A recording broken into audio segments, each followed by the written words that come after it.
Assad rule has fallen. Syria is on fire. This is the time, the end of the Assad regime. What we are witnessing right now is historic. The Assad regime in Syria, one of the key players of the Iranian axis of resistance, has finally collapsed. The man who clung to power for years with Russia's backing, gone. Gone in Moscow. Allegedly, he was given asylum by Vladimir Putin with his family. Here we are. Syria is on fire. Celebrations are erupting in Syria, Turkey, and Lebanon. While the entire Middle East is holding its breath, asking one question: what happens next? And the answer to that might not be easy, as anyone thinks. Let's talk about why Assad couldn't survive. For years, the Assad regime survived for one reason: Russia. It was Vladimir Putin who propped up Assad, who gave his military and political backing he needed to hold onto power for over a decade. Without Russia,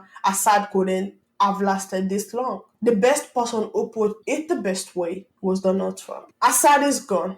He has fled his country. His protector Russia, led by Vladimir Putin, was not interested in protecting him any longer. There was no reason for Russia to be there in the first place. They lost all interest in Syria because of Ukraine, where close to 600,000 soldiers of Russia lay wounded or dead in a war that should never have started and could go on forever. Russia and Iran are in a weakened state right now, one because of Ukraine and a bad economy, the other because of Israel and its fighting successes. Likewise, Zelensky and Ukraine would like to make a deal and stop the madness.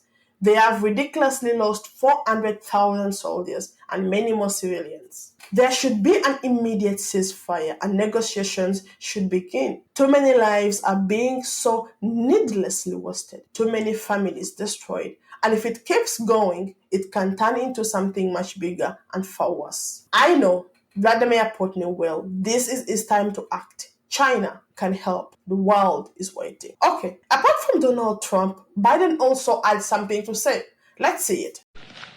You know, for years, the main backers of Assad have been Iran, Hezbollah, and Russia.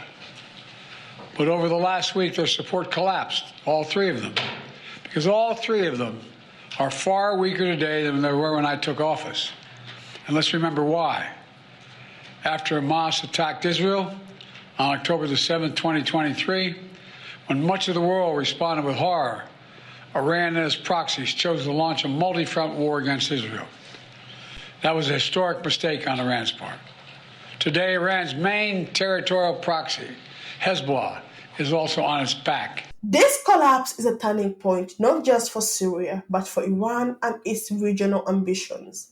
I want to show you an old clip of Donald Trump that has been making waves lately. So Taliban is our enemy. ISIS is our enemy. We have an area that I brought up with our generals 4 or 5 weeks ago where Taliban is here, ISIS is here, and they're fighting each other. I said, why don't you let them fight? Why are we getting in the middle of it? I said, let them fight. They're both our enemies. Let them fight.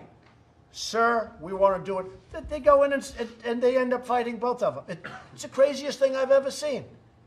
I think I would have been a good general, but who knows? You see, those words are now playing out. Assad's enemies, rebels, terrorists, and opposition groups have taken advantage of his weakened regime. With Russia distracted and Iran scrambling, Assad has no allies left. He had no allies left. One country that has been quietly watching all this unfold is Saudi Arabia. Crown Prince Mohammed bin Salman saw the cracks forming in Assad's regime. He watched as Russia distracted away from Syria, as Iran grew weaker with Hezbollah destroyed and Hamas, and as Assad desperately tried to seek help from the United States. But the US didn't help or step in. No one did. Assad was isolated and his fall was inevitable. You see, the collapse of Assad, his rule has triggered celebrations across the Middle East.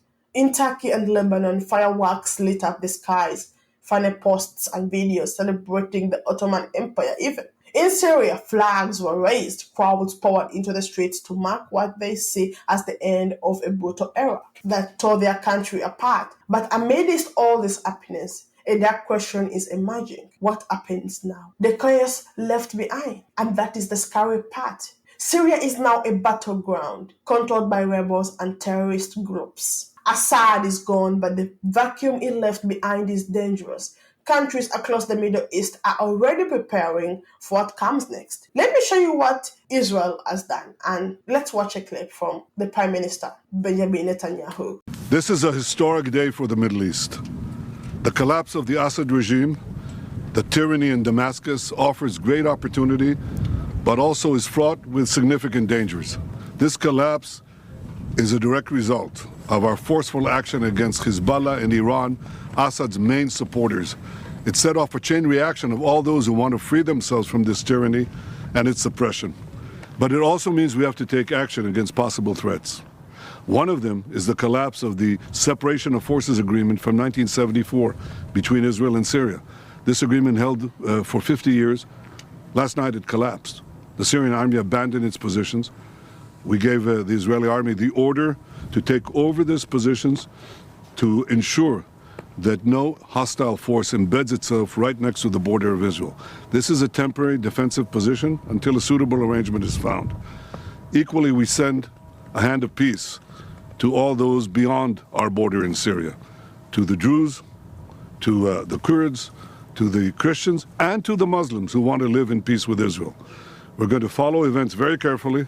If we can establish neighborly relations and a peaceful relations with the new forces emerging in Syria, that's our desire. But if we do not, we'll do whatever it takes to defend the state of Israel and the border of Israel. Yes, you saw it. Israel is now having a buffer zone.